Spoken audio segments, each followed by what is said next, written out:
Hello दोस्तों, दो और आईपीओ ओपन हो चुके हैं आज। Signature global India limited and science silk limited. पहले हम सिग्नेचर ग्लोबल को देख लेते हैं, कंपनी क्या कार्य करती है। सिग्नेचर ग्लोबल लिमिटेड कंपनी 2000 से कार्यवर्ष में है। आपने इस कंपनी का नाम सुना ही होगा। Company real estate development company है।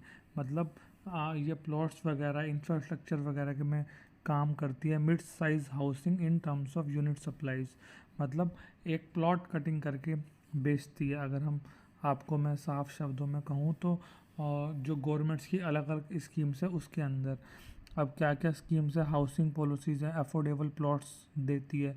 दीन दयाल आवास योजना, दयाल आवास योजना मतलब जिसके अंदर 180 स्क्वायर यार्ड से कम के प्लॉट होते हैं, यानी 180 गज से कम के प्लॉट होते हैं। 100 गज से लेकर 180 गज के प्लॉट्स होते हैं। अफोर्डेबल स्कीम्स के अंदर ये अपने जो है प्लॉट सेल करती है। अगर हम बात करें तो आज इसका आईपीओ ओपन हुआ है 20 को। कल इसका सेकंड डे है और 22 तारीख को आईपीओ क्लोज हो जाएगा। अगर हम प्राइस बैंड देखें तो 385, हमें हायर प्राइस बैंड पे हमेशा अप्लाई करना है, वरना हमारा पहले ही टाइम पे हमारी एप्लीकेशन के चांसेस हैं वो जीरो हो जाएंगे। अगर हमने 366 चूज़ किया तो लोअर प्राइस बैंड। इसका लॉट साइज़ देखें तो 38 शेयर्स का लॉट साइज़ है। टोटल 730 करोड़ का इशू प्राइस है, जिसके अंदर फ्रेश इशू आ रहा है 603 करोड़ का और ऑफर फॉर सेल आ रहा है 127 करोड़ का। अगर हम बात करें तो 27 तारीख को इसकी अलॉटमेंट आ जाएगी, 29 तारीख को इसका रिफंड आ जाएगा और 3 तारीख को डीमैट्स में शेयर क्रेडिट हो जाएंगे। लिस्टिंग देखें 4 तारीख को हो रही है इसकी। और एंकर इन्वेस्टमेंट, जो एंकर इन्वेस्टर की बुक है वो भी हम देखेंगे कि एंकर बुक कैसी आई है इसकी। QIB 31%, HNI 15%, retailer 10%। मतलब रिटेलर 10% का मतलब है या तो कंपनी लॉस कर रही है या अभी अभी थोड़ा सा प्रॉफिट करने लगी है। तो ये हमें 10% से ही पता लग गया।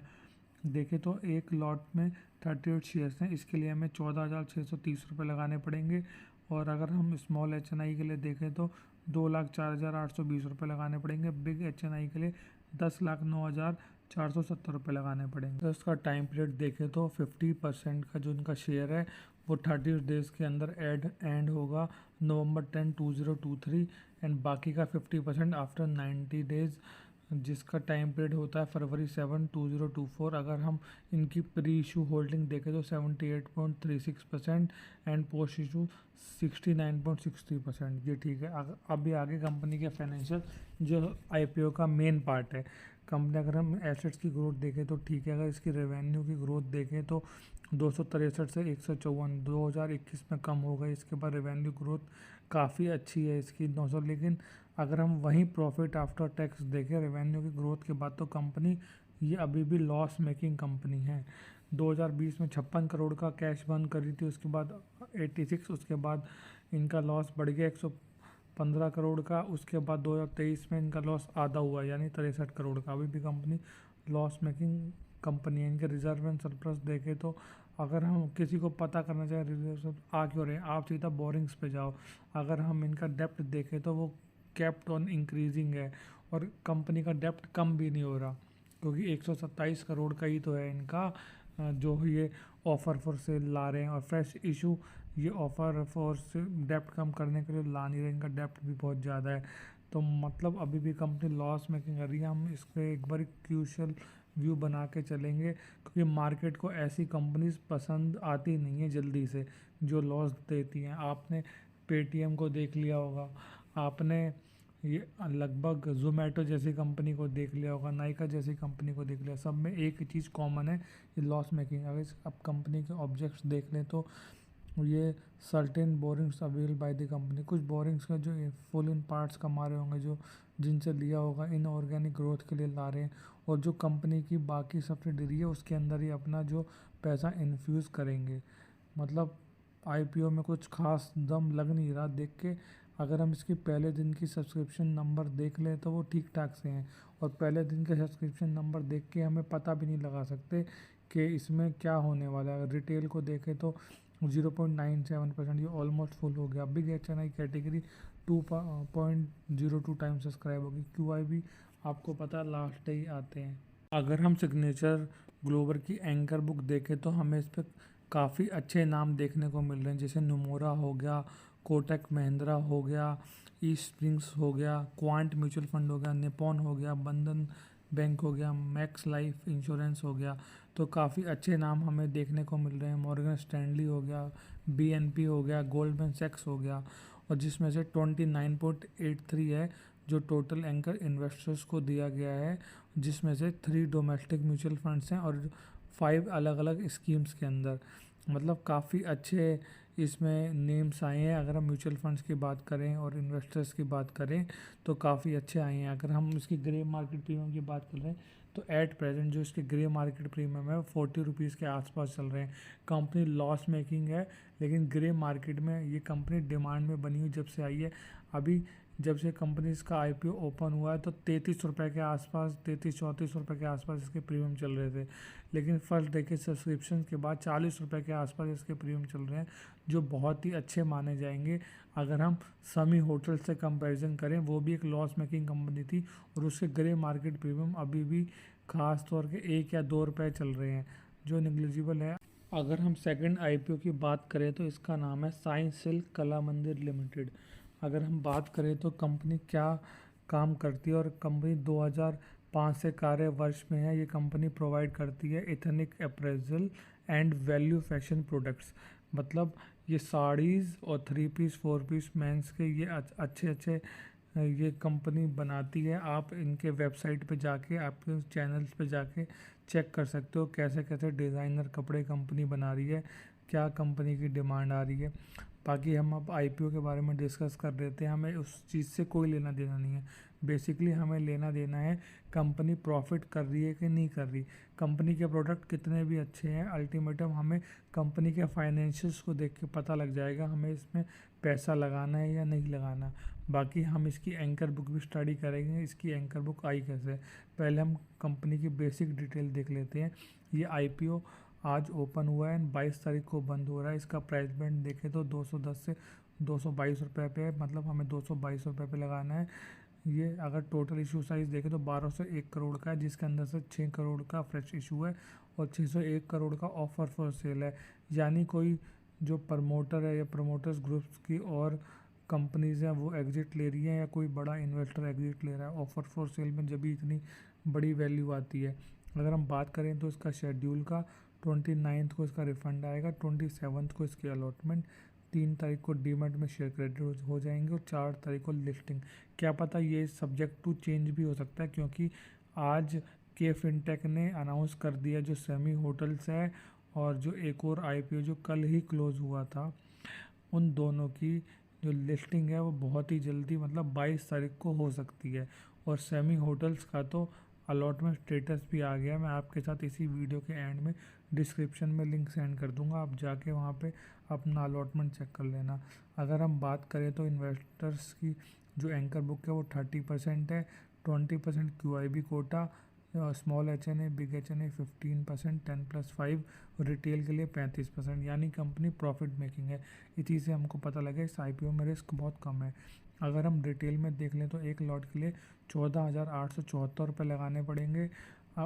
स्मॉल एचएनआई में देखें तो 2,08,236 रुपये, बिग एचएनआई में 10,11,432 रुपये। जो एंकर्स बुक का जो पोर्शन है 360 करोड़ का है, उनका जो 50% का जो टाइम पीरियड है 30 डेज़ का, वो एंड हो रहा है November 10, 2023, एंड बाकी का 50% आफ्टर 90 डेज 7 फरवरी 2024। कंपनी के हम फाइनेंशियल देख लेते हैं। ये हमारे लिए मेन पॉइंट है कि कंपनी के एसेट की ग्रोथ काफ़ी अच्छी है। 2020 से लेकर 2023 तक कंपनी के एसेट डबल हो चुके हैं। यहाँ से अगर हम कंपनी का रेवेन्यू देखें तो 2020 से कोविड के टाइम पीरियड की वजह से रेवेन्यू में डिप आया था 50% का। वहाँ से देखें तो कंपनी दोबारा अपने लेवल्स पे आ चुकी है 2022 में, फुली रिकवरी करके, मतलब अच्छे ट्रैक पे है कंपनी। उसके बाद भी अच्छा राइज आया है कंपनी के अंदर, ऑलमोस्ट दुगने का राइज। अगर हम इससे कंपैरिजन करें 2021 से लेकर 2023 तक 680 से लेकर 1358 करोड़ का, 2022 से 23 का देखें तो ऑलमोस्ट 250 करोड़ का राइज आया हुआ है कंपनी के अंदर। अगर हम पैट पे देखें तो 42 से 5 का आया कोविड के टाइम पे, उसके बाद 57, उसके बाद 97। मतलब इसमें भी हमें ठीक ठाक ग्रोथ देखने को मिल रही है। कंपनी के पास अपने रिजर्व एंड सरप्लस भी है और कंपनी के पास बोरिंग्स भी है। अगर डेप्ट 1 से नीचे है तो कोई डरने की बात नहीं है, नॉमिनल है। इसकी पी रेशियो भी ठीक है और पोस्ट पी रेशियो 35 के आसपास है, 40 से नीचे, ये भी काफ़ी ठीक लग रही है। अगर हम मार्केट प्राइस देखें तो 3404 करोड़ का है, EPS 8.11, रिटर्न ऑन नेटवर्थ अगर हम देखें तो 24.56, ये भी ठीक है। अगर हम बात करें कंपनी IPO क्यों ला रही है, कंपनी नए स्टोर्स खोलना चाहती है, 2 वेयर हाउस के लिए एक्सपेंडिचर करना चाहती है, साथ में कोई इनकी वर्किंग कैपिटल रिक्वायरमेंट है, और जो थोड़ा सा डेप्ट है, बोरिंग्स है, वो भी पेड ऑफ करना चाहती है और जनरल कॉर्पोरेट पर्पस के लिए ला रही है। अगर हम बात करें इसका सब्सक्रिप्शन का, तो इसमें कोई खास सब्सक्रिप्शन आया नहीं है जितना। अगर हम बात करें सिग्नेचर ग्लोबल में, उनमें जो सब्सक्रिप्शन है वो काफ़ी अच्छा आया इसके मुकाबले। एंकर बुक पे नज़र डालें तो हमें क्या क्या नाम देखने को मिल रहा है, चलो हम देखते हैं। SBI म्यूचुअल फंड देखो, ICI हो गया, अशोका हो गया, वाइट ओक हो गया। अगर हम और देखें तो काफ़ी अच्छे नाम देखने को मिल रहे हैं, HDFC, UTI, Aditya, Motilal Oswal, city group, BNP पैरीवाल। मतलब अगर हम बात करें तो इसमें एक जो हम नाम पे फोकस करना है, अबैकस ग्रोथ फंड। ये सुनील सिंघानिया जी का फंड है। ये सुनील सिंघाल जी ऑन करते हैं, जो चलाते हैं इस फंड को। काफ़ी अच्छे आप इनके शेयर्स देखें तो अच्छा पैसा कमा के दिया है सुनील सिंघानिया जी ने। अगर हम पुराने इनके IPO निकालें तो जैसे सिग्मा SGS हो गया, काफ़ी अच्छा IPO है। SMS इन्फो हो गया, CMS इन्फो सिस्टम हो गया, काफ़ी अच्छा रिस्पॉन्स मिला था उन दोनों IPO को, वहाँ से जो शेयर हैं वो डबल हुए हैं। अगर हम बात करें तो अभी जो IPO बंद हुआ है जैगल प्रीपेड ओशन, उसमें भी 5 रुपये के आसपास के प्रीमियम थे, वहाँ भी सुनील सिंघानिया जी ने पैसा लगाया था और अच्छा रिस्पॉन्स मिला है उस IPO को भी, और वहाँ से उसके प्रीमियम अब 20 रुपये के, 18-20 रुपये की रेंज में आ चुके हैं। मतलब काफ़ी अच्छा रिस्पॉन्स देखने को मिल रहा है। अगर हम दोनों का कंपैरिजन करें तो दोनों की एंकर बुक काफ़ी अच्छी है। बस जो सिग्नेचर ग्लोबल है वो लॉस मेकिंग कंपनी है, इसलिए हमें थोड़ा पसंद नहीं आ रही, लेकिन ग्रे मार्केट में अभी उसकी डिमांड बहुत ज़्यादा है इसके कंपैरिजन। अब बाकी हम कल स्टडी करेंगे कौन सा IPO हमें अप्लाई करना है, कौन सा अवॉइड करना है। उसका जो ग्रे मार्केट प्रीमियम है 40 के आसपास चल रहा है, जो इसका ग्रे मार्केट प्रीमियम है वो 15 से लेकर 20 रुपीज़ के बीच में चल रहा है, जो अभी बहुत ही कम है। लेकिन ये कंपनी मुझे अच्छी लग रही है उसके कंपैरिजन में, अगर हम इन दोनों के फाइनेंशियल स्टडी करें तो। बाकी हम नई वीडियो के बेस पे अपना डिसीजन बनाएंगे, बाकी कल के सब्सक्रिप्शन फिगर देख के। बाकी सेमी होटल्स का जो अलॉटमेंट स्टेटस है वो आउट हो चुका है, उसका मैं आपके साथ शेयर कर दूंगा। उसका 2 या 3 रुपीज़ के प्रीमियम चल रहा है, डिस्क्रिप्शन में आप वहाँ पे जाके चेक कर लेना। और एक SME IPO था चावड़ा, उसका भी अलॉटमेंट स्टेटस आउट हो चुका है, उसमें भी काफ़ी अच्छे प्रीमियम चल रहे हैं, आप उसका भी आप अलॉटमेंट स्टेटस चेक कर लेना। बाकी जो जैगल्स का अलॉटमेंट वो कल सुबह तक आपको मिल जाएगा, वो मैं ग्रुप पे भी डाल दूंगा और सेपरेट एक शॉर्ट बना के उसमें उसका GMP भी बता दूंगा क्या चल रहा है कल का। बाकी एनीवेज, थैंक यू।